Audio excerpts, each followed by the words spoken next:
What's up, guys? Welcome back to Newswave. So if you missed the video last night, real quick update from yesterday's Newswave. It does look like people are successfully able to send in their Joy-Con controllers for warranty repair on the drifting issue where they'll just replace your Joy-Con. Seems to only be in the US from what I'm seeing right now, but you're going to want to check depending on your location in your country and your region and everything to see if they are doing that where you are as well. But it looks like so far Nintendo is indeed doing that, as we heard about that through that leaked memo that Vice had. Now, today we're going to go over a couple things, including THQ Nordic seemingly going big at Gamescom. Like, seriously, it sounds like they're showing up with a ton of stuff, and it sounds like some of it's going to be closed doors, but they have a mystery game that they're going to reveal at Gamescom, as well as a whole bunch of other stuff that's going to be playable, so exciting stuff there. And there is a Switch Special Edition that was announced that is very odd, but it's technically the first Special Edition using that revised Switch, so we're going to go over that as well, and I guess what that could mean going forward. As always, guys, enjoy these videos, make sure you hit the like button, it does help out, and get subscribed so you can keep up to date on all the gaming news that's going on all over the place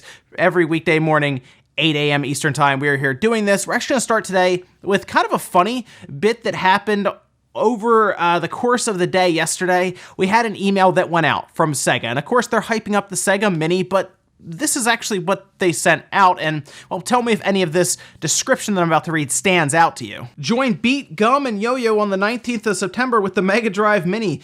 But hold on, not only does this mini console include the iconic Jet Set Radio, but 39 other games and 2 bonus titles, so you're sure to find your favorite. That's right, ladies and gentlemen, Jet Set Radio with a 3-button Genesis controller. This can only be good. Now, here's the thing. It seems to have been a mistake, a typo somehow. I don't know how that's a type. They typed the entire description of that. I don't know how that happened, but fairly quickly, Ryan Brown actually chimed in with Nibble's Twitter handle where he had that set up, saying that it was a mistake, and then Sega Europe says it was a mistake. It seems like they just sent that out, got people really excited and confused at the same time. However, we already know about all the games and everything, and we're now just waiting for September to get here, like they're saying, so that we can pick it up and check it out. But it's already looking really good. I don't know if Jet Set Radio would have worked with a 3-button Genesis controller, but hey, you know what?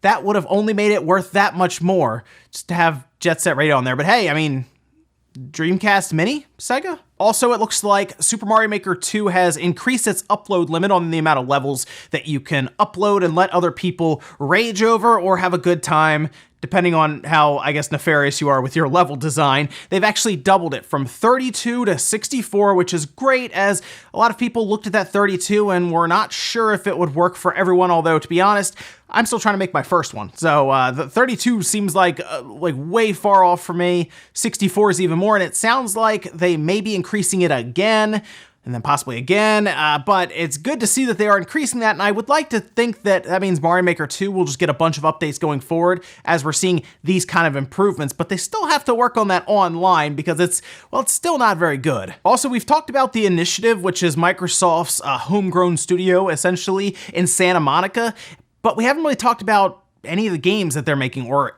a game that they're making. We'd like to think it's something cool like a Perfect Dark, for example, but we're still waiting to hear about any of that. Maybe this E3 coming up. I have a feeling they're probably working on their next game being like a first-year title for Scarlet is most likely the deal there, but they keep hiring big-time talent. We've already talked about them grabbing people from even Naughty Dog, for example, and now we're seeing them pick up ex-developers who had worked on God of War, and this is very interesting to hear about that because, again, it sounds like maybe they are working towards something heavily narrative driven, maybe something single player. Again, Perfect Dark, please. But here are some of the people that they actually hired. These people included Ian Miller, Chris O'Neill, and Ray Yeomans, who were all level designers on God of War. And God of War was outstanding, right? And to hear about The Initiative picking up more and more talent, specifically people who have experience on these very, very highly rated games. We're talking about like critical acclaim.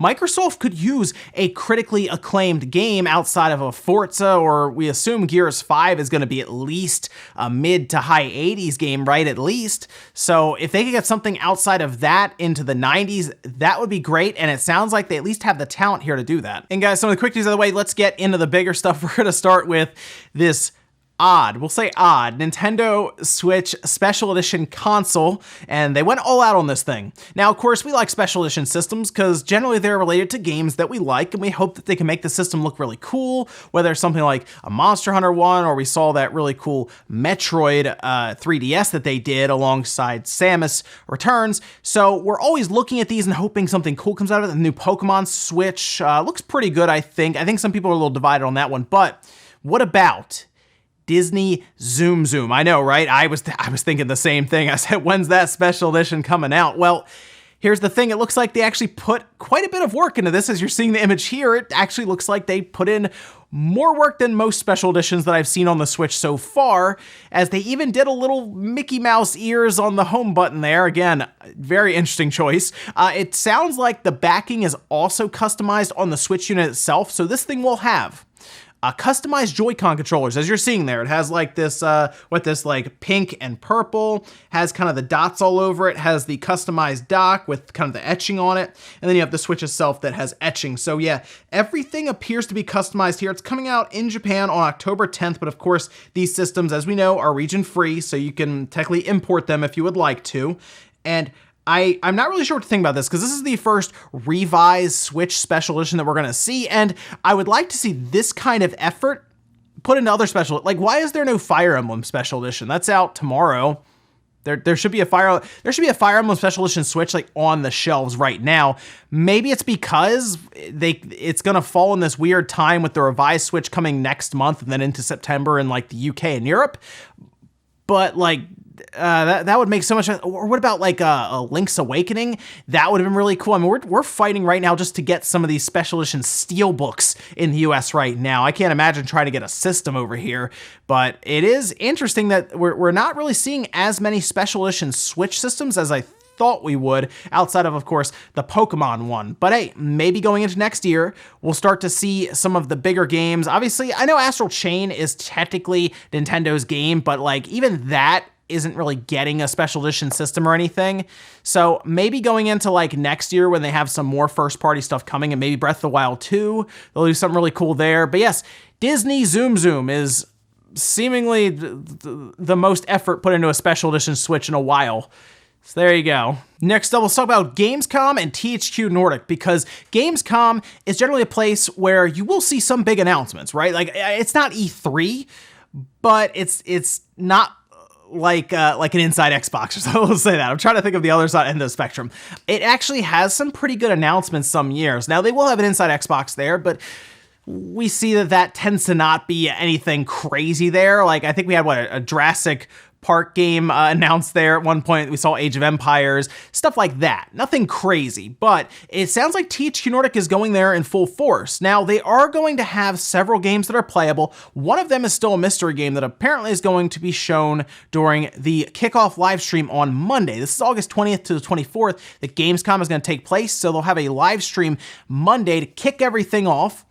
And, well, THQ Nordic put out this trailer here that kind of showcases some of the stuff. They are going to have Biomutant, which is a game I want to see more about because it actually looks like they're taking their time with that one. Desperados 3, Darksiders Genesis, Destroy All Humans, and then, of course, SpongeBob SquarePants Battle for Bikini Bottom, which is one that has had quite a bit of excitement, more excitement than I thought, to be honest, for that one.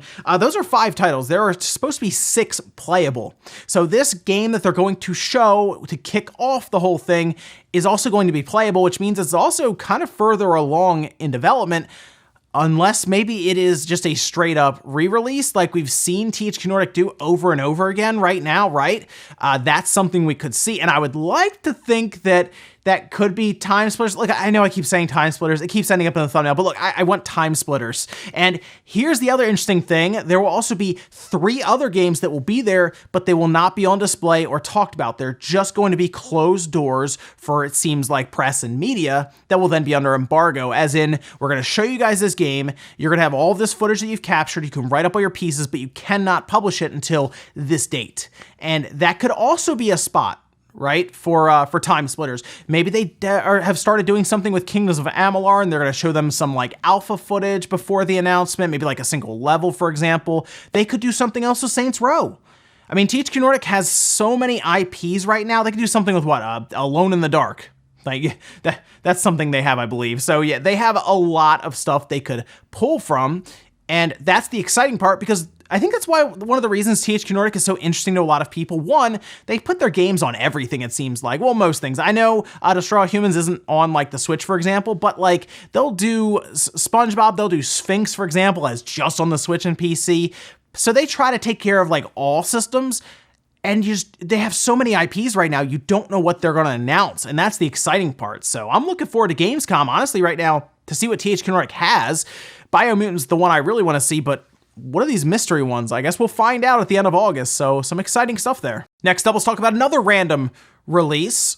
Apparently, the Monster Rancher is coming back. It's weird because Koei Tecmo actually posted up on Twitter that this is happening. They're releasing Monster Rancher, the one from 1997 on the PlayStation 1. They are re-releasing it this year, but the only issue right now is we don't know where it's going to go. And let me explain for a second. Monster Rancher had gacha mechanics before gacha mechanics were like super popular in video games. Now, if you had Monster Rancher on the PlayStation 1, you already know what I'm talking about. You would actually have to take a music disc. You wouldn't know what you were gonna get out of it until you use the music disc. You pop it in, it would read the tracks and the length of the tracks, and it would end up generating a monster in the game for you, similar to like Pokemon, obviously.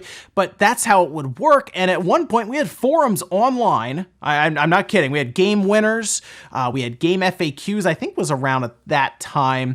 But we were actually posting on forums what music CDs would yield which monster. Yeah, so if they bring that up, I think it would work really well on cell phones. I know people don't want to hear that, but think about it. You do a free-to-play Monster Rancher game in Japan, and boom, you have an easy gacha mechanic style game. Now, I think it would be great if they just re-released it on all platforms. They said, hey guys, Monster Rancher. However, they would probably have to change things up so it's more like the Game Boy Advance ones, where you obviously you can't use CDs in something like the Switch. You technically could for the PlayStation 4 and then the Xbox One, but then you're also relying on people to have CDs, so most likely it would just be like codes that you punch in like we did with the Game Boy Advance, and that kind of takes the fun out of the whole point of the game back in the day. So most likely it is a cell phone game. I'm just gonna put that out there. But hey, we could be pleasantly surprised if it is a console game, right? Surprise mechanics there for the win for us, right? Yeah, there we go. And our last bit of news, I want to take a quick look at the Famitsu sales charts, as these are technically the sales charts that are showing up here after Nintendo has announced that there will be revisions and Switch Lites coming pretty soon. So we expect a fairly sharp drop, I would assume, over the next month or so of Switch units in Japan as we wait for the Switch Lite and then the Switch revision to come out next month. I think the Switch revision is when it's really going to pick up. However, if you really think about it, there's no graphical difference, apparently. It's just battery life, so some in Japan just might not care about that. Anyway, let's start with the top 10 here for the games, starting with Professional Baseball Spirits 2019. That was #1 on the PS4. That is actually a fairly large release there from Konami when they do that every year. 175,000 units on the PS4 is actually really, really big for a release. And what's really interesting is the Vita version was #3. That's right. The PlayStation Vita was in the top 5. I mean, let's just say top 10, but top 5, 44,270 on that. Mario Maker 2 is there at #2, 46,065. Then we have Kingdom Come, which somehow just now made it over there. That game's been out for a bit. I don't know. It must have taken them a while to localize or move it over there. 13,000 units there. Yokai Watch 4 at 5. Marvel Ultimate Alliance 3 at 6. We're going to come right back to that. Powerful Pro Baseball at 7. Super Smash Bros. Ultimate at 8. Mario Kart 8 Deluxe 9. And then Minecraft at 10. Minecraft, by the way, is always floating around in that top 15 to top 10, so it shouldn't surprise anyone to see that there. Ultimate Alliance 3 was going to do better in the West by far. Like, it's not going to sell as well in Japan. However, in the West, it sounds like it's tracking very, very well. In the UK, it came in at #2, just behind Crash Team Racing, because Crash Bandicoot, super popular in the UK, but still not bad there at #2 for a game that's only on the Switch. And we'll see how it does here in the West when we get the NPD numbers for this month. Let's also now move over to hardware, as you're seeing here, with the Nintendo Switch at the top, 45,596. That is a bit of a drop. However, I'll be curious to see if Fire Emblem manages to push Switch units, or again, if the announcement of the Lite and the Switch revision will hurt it. But 45,596, not too bad. 13,484 for the PS4, 2,517 for the 3DS. The Vita, because of that baseball game, people must have been searching all over stores or something, because it actually jumped to 315, which is funny. If they had actually still been stocking Vitas, I bet you that would have turned in a really good number. And then the Xbox One at 121 units. So I'm actually a little surprised. That's not as bad of a drop as I thought there would be. It's pretty clear that as soon as the Switch Lite and this revision really drop, the Switch Lite especially, because it's a price drop, it drops to $200. It's going to be a mad dash to the end of the year, and it's pretty obvious the Switch, probably before Christmas time, to be honest, or around then, it'll be at 10 million units in Japan. Like, no questions asked. That's gonna be easy. It's gonna be more of the question if they can keep it up and get to 20 million units, especially with that Lite sitting around at $200.